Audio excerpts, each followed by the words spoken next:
Okay, so I want to do a quick little introductory video on the TFV8 Baby Beast. So this is just going to be a quick walkthrough on how to assemble the TFV8 Baby on top of the RX200, which already has batteries installed. As you can see, the unit is already powered on. Okay, so here we have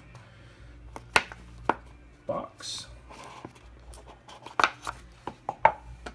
Inside the box you have your tank with a spare glass piece, a spare coil or atomizer in case you run out of the ones that are coming with the package.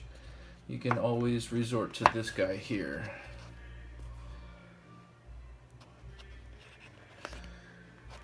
Okay, so let's get this thing out of the box.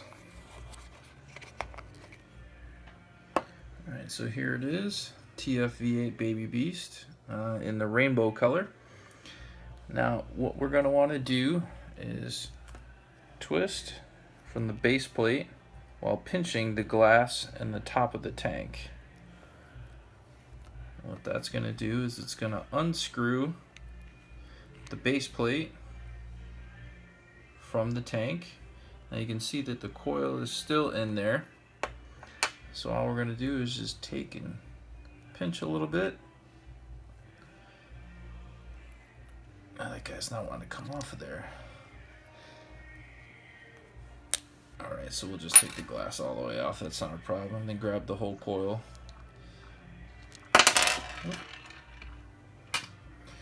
Alright, so there we go, completely disassembled. So base plate, coil, glass piece for the tank, and then the top piece, which is on a swivel on the TFV8 and on the TFV4s and on the new one, the 12s. So this is just on a swivel, which allows for your filler right there. You can see that little cutout there. You can see the light going through. This is your little filler port on the top. Alright, so what I'm going to do is reassemble this. So what I usually like to do is put the coil into the base plate first. It only threads one way, so lefty loosey, righty tighty. Get that guy threaded in there, just finger snug. Doesn't have to be cranked down. And then bottom piece of the glass,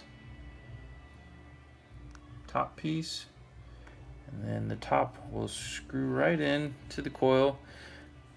And again, just finger snug, doesn't have to be cranked down, just enough to create a nice little seal over those two gaskets.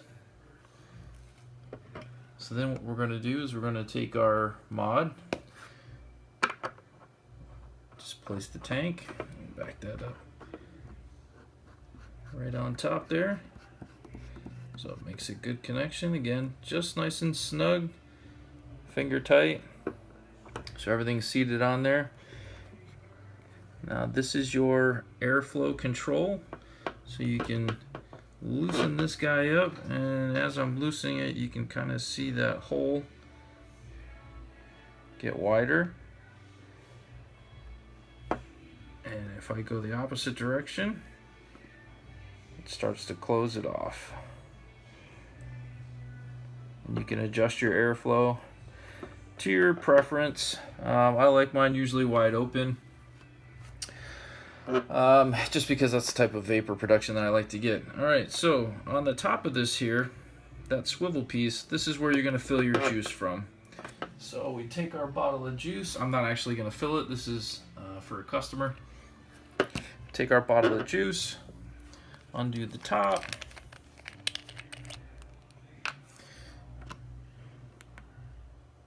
and this needle goes right in the top of there, and then we would just, there we go, squeeze the juice straight into there, and then fill it up. And then what you're going to want to do is you're going to want to take a few hits on it, or dry pulls, as it's often referred to, without actually firing the unit. So for about 10 seconds, 10 to 15 seconds, take some dry pulls where you're not actually hitting the fire button, you're not, firing the coil. Just to start to pull that liquid through the cotton inside the coil. And we always want to start with the wattage. If you're in wattage mode, which we are in this case, you want to start with your wattage really, really low. Now on these coils, on the TF V8 Baby Beast,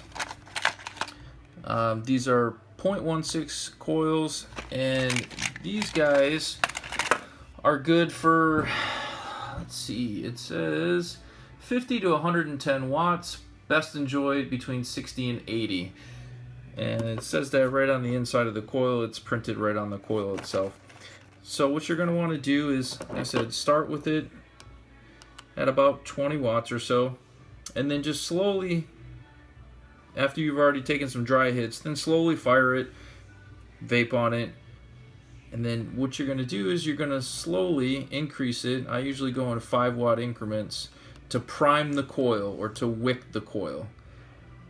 So then you're going to want to fire it again, maybe 2 or 3 more times. You'll start to get some vapor production, and then go up from there about another 5 watts. And then go ahead and fire it again while taking a few pulls. Again, 2 or 3 times. What you're doing is you're taking that juice and you're slowly priming that coil, you're wicking that coil. So you don't want to just crank it all the way up to 80 watts or 100 watts and then fire it, because there's no liquid or no juice soaked into the cotton or into the coil itself. So what it's going to essentially do is just burn up your coil, and it's going to taste like burnt popcorn or burnt cotton.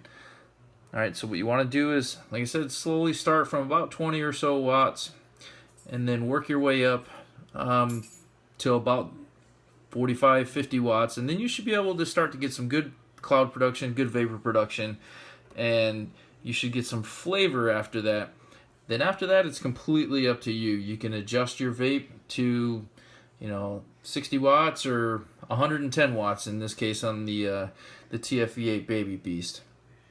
If you have any other questions, please feel free to let me know.